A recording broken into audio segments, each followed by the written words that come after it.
ज़ीरोधा के नितिन कामत भाई ने क्या कहा है? ये कहा है कि ब्रोकिंग इंडस्ट्री का गेम अब ओवर है। जी हाँ, और ये ग्रो के $9 बिलियन का जो आईपीओ आ रहा है उसको कहीं ना कहीं डायरेक्टली इंपैक्ट करेगा, ऐसा नितिन कामत भाई साहब कह रहे हैं। देखो, शॉकिंग फैक्ट थोड़ा समझने की कोशिश करो तो आपको क्लियर होगा क्या है। भैया, ऑप्शन ट्रेडिंग जितने लोग करते हैं उसका वॉल्यूम 40% से ज्यादा क्रैश हो गया है।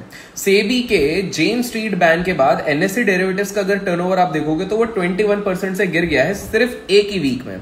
और अगर रिटेल ट्रेडर्स की हालत की मैं बात करूं तो ऑलमोस्ट 91% इंडिविजुअल लोग FNO future and option traders financial year 2025 में पैसा गवा रहे हैं। ऑल्दो इंस्टाग्राम पे सबने पैसा कमाया लेकिन एक्चुअल में पैसा गवा हुआ है। करीब करीब टोटल 1.05 लाख करोड़ का नुकसान हुआ है। एवरेज लॉस पर ट्रेडर अगर देखा जाए सेबी की रिपोर्ट तो 1.1 लाख है।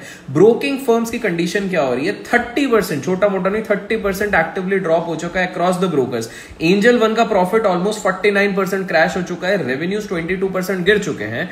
और ग्रो के लिए भी एक परफेक्ट स्टॉर्म है। रेवेन्यू 4056 करोड़ के आसपास है, प्रॉफिट 1819 करोड़ के आसपास है। बट आईपीओ का टाइमिंग शायद एज पर नितिन कामत भाई साहब ये सही नहीं है। $9 बिलियन का वैल्यूएशन टारगेट कर रहे हैं, जहां करके पूरा सेक्टर कहीं ना कहीं पूरी तरीके से ब्लीडिंग कर रहा है। देखिए, सेबी का अगर इंपैक्ट की मैं बात करूं तो इंडेक्स ऑप्शन प्रीमियम्स जो हैं वो करीब करीब 42% से डाउन है एनएससी पे, 22% डाउन है, 22% डाउन है बीएससी में।